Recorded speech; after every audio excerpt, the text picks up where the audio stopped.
Ecco, questa è l'entrata di casa mia, dovrebbe essere l'entrata di casa mia. Serena Barbiero è da 7 anni prigioniera di un cantiere. In quella che dovrebbe essere l'entrata di casa sua, oggi le piante sono cresciute a dismisura. Il passaggio che gli dovrebbe garantire l'accesso nella sua abitazione è ostruito dal 2009, anno in cui è stato avviato il cantiere affidato ad una cooperativa e a una ditta di costruzioni che nel frattempo è fallita. Per entrare in casa, Serena è costretta ogni volta a passare nella casa confinante dei genitori. Un'odissea giornaliera per riuscire ad entrare dalla terrazza.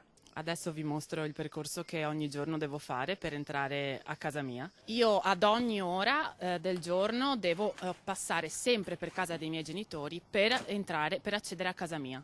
Accedo tramite il salotto dei miei genitori, passando per una terrazza e entrando nella mia zona notte, in quella che dovrebbe essere la mia zona notte. Oltretutto io con il lavoro che faccio ho degli orari in cui posso disturbare effettivamente i ritmi dei miei genitori. Doveva essere un disagio temporaneo, invece per effetto dei lavori mai completati si è trasformato in un incubo. Da qui la decisione di rivolgersi ad un avvocato per ottenere giustizia con una diffida. Siamo in una situazione a dir poco paradossale, un'ingiustizia conclamata e certo non possono essere le pastoie di un fallimento che possono impedire l'accesso alla propria abitazione. Abbiamo inviato una diffida alla curatela e anche alla concessionaria, alla proprietà. La diffida dell'avvocato forse potrà sbloccare la situazione. Ad onore del vero c'è già stato un contatto da parte della curatela, la quale ha dato la sua disponibilità a risolvere la questione. Attendiamo che dalle parole si passi ai fatti.